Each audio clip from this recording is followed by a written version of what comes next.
Most people who meet Kaidehara Kazuha for the first time might be inclined to assume that he is just a trainee sailor with the Crux fleet. After all, he is a gentle soul who enjoys reciting poetry when idle, and who speaks to everyone in a leisurely manner. Who can tell that he is a wanted man throughout Inazuma? Even Beidou, ever the good judge of character, could not tell that Kazuha could wield a sword with the skill of a seasoned warrior when she first decided to take him in. Who knows if it was the storms of life that smoothed out his rough edges, or if his natural restraint has kept his edge sheathed. The Crux, an armed fleet from Liyue, spends much of the year on the high seas, and its sailors are quite used to the vagaries of life in other nations. So they were more curious than surprised when an outlander began serving as a sailor on their flagship, the Alcor. The sailor in question was picked up when the Alcor docked at the Inazuman port of Rito. Beidou had made friends with this young man, and when he came on board, she told her crew, "This guy is going to be staying with us for a while. Take care of him now."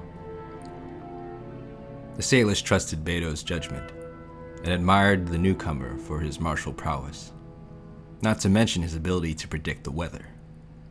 So they were happy to overlook his reticence to discuss his past and welcomed him aboard. Still, their curiosity did not abate, and they would often find all sorts of excuses to try and ply him for information about his experiences. "I've heard that they made some sweet blades there in Inazuma, and that the bigger the fish you are, the swankier the sword. So, how's yours measure up?" Kazuha would remain silent in the face of all such inquiries. Over time, after countless attempts to garner a response proved futile, the sailors would simply give up asking. Eventually, it was an off-the-cuff remark from Chief Mate Juza, just a few days later, that finally managed to elicit a reply. "Hey, Inazuma boy, what are the lads supposed to call you if they don't even know your name?" The young sailor wiped the sweat from his brow with his calloused hands. "My name is Kaidehara Kazuha, a wandering samurai. I am in your debt for taking me in, so just call me Kazuha." Kazuha was not born a commoner. He hails from an Inazuman noble house of old, the last son of the Kaidehara clan. Inazuma City is home to many illustrious clans, and the Kaidehara name was once one of the most renowned among them. But fortune is fickle, and the Kaidehara's fortunes had already collapsed by the time they were Kazuha's to inherit. As the young master of the house, Kazuha could do nothing but watch as his family's future crumbled around him. But as helpless as this made him feel, when the moment came that the home was officially repossessed, and the last attendant was finally dismissed, he breathed a sigh of relief. As far as he was concerned, this was a golden opportunity to begin leading a free and wandering life. He had always longed to roam the mountains and the forest, and had held a deep admiration for the beauty and authenticity of nature since his youth. To Kazuha, nature had never been silent. It had always spoken to him, conveying its feelings in its own unique language. When the wind ceases to speak and the world falls silent, that is the calm before the skies begin to weep. When silent springs suddenly leap into activity, it is the omen of a great earthquake. These are the unique poetics that nature has bestowed upon him, and Kazuha was never one to be preoccupied with luxury anyway. So if the burden of family responsibility should drop from his shoulders, why not go wandering and travel light? Thus did Kazuha strike out on his journey, like a falling leaf in the yard, carried away by the wind. All travelers who outdoors roam need some skill to call their own. For Kazuha, this is his ability to read the sounds of nature. After leaving Inazuma City, Kazuha wandered here and there. Things were different now. All of nature was his treasured home, and the sounds of wind and water beneath the sight of drifting clouds set his heart at ease. All that he saw on the road filled him with curiosity. It was in this state of mind that Kazuha arrived at a mountain in the south.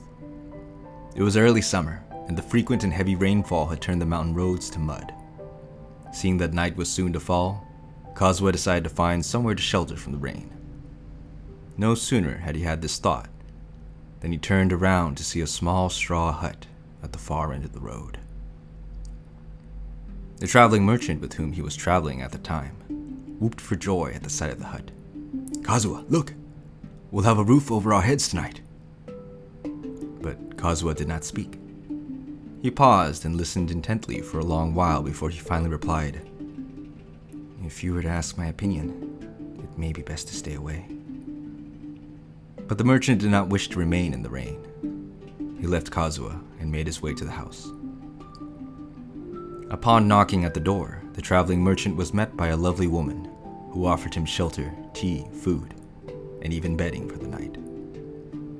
Perhaps it was the excellent food, but the merchant quickly became drowsy and fell asleep immediately after finishing his meal. When he awoke the following morning, there was no roof over his head. The bright sunlight pierced his eyes, and all he could see was Kazuha stood nearby, looking down at him and smiling.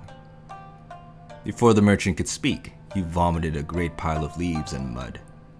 And as for the bedding upon which he had slept so soundly, it too was mud. Kazuha smiled and said, "The wind is weaker where there are houses, yet here stood a hut, and there was no change in the mountain breeze. I think you might have been the victim of a Bake Tanuki's prank. Never mind. Next time, listen more closely to the wind and tread with care." Kazuha made many friends during his travels. One of them was particularly close to his heart, and for a time the two journeyed together. But they too would part, for their destinations were different. To have met merely by chance and then formed such a strong bond, there must be a fated connection between them. So although they would part ways for now, surely they would meet again, or so Kazuha thought.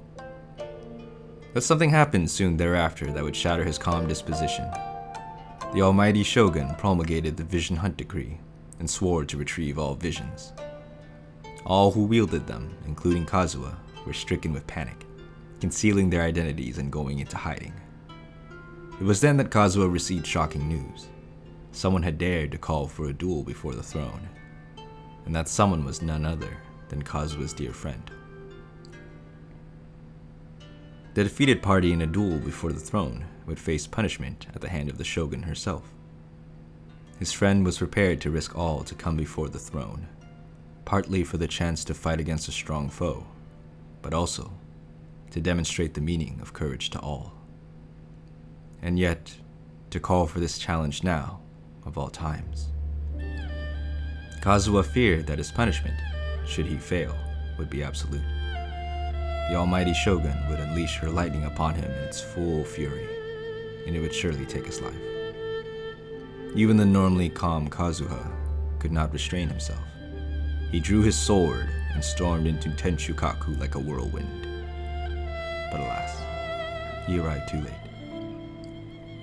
His friend's sword lay shattered in pieces, his vision now an empty husk. Now a wanted man himself, Kazuha fled with grief in his heart. From that moment on, the days of peaceful wandering were over, and Kazuha's life became an unending series of battles. Kazuha did not fear battle, of course, but the constant fighting left him feeling lost and perplexed. He did not regret having set out on his doomed rescue mission, nor did he begrudge his friend for leaving him. But he could not help but think, is this endless conflict truly the only way to assert one's ideals?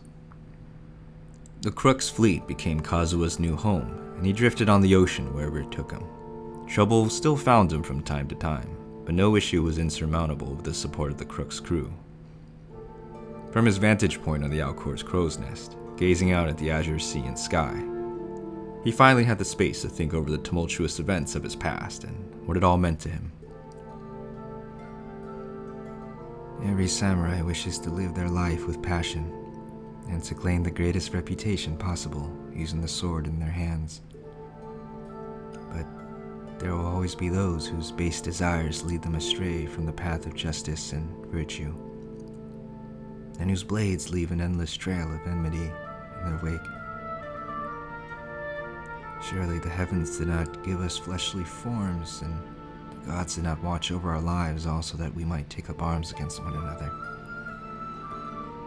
And this sword I wield is not meant to slay, but to save. Yes, this shall be my path as a samurai, and I shall defend it all my days. As he reached the conclusion of his thoughts, Kazuha was suddenly inspired to pen down a few verses to serve as a maxim for himself thereafter. But before he can get started, he was interrupted by an irate voice from down below. "Hey, Kazuha! Quit gawking at the sky. Get down here and lend a hand." It seemed the maxim would have to wait for another day. Whatever the helmsman, Cedric, needed help with clearly couldn't wait.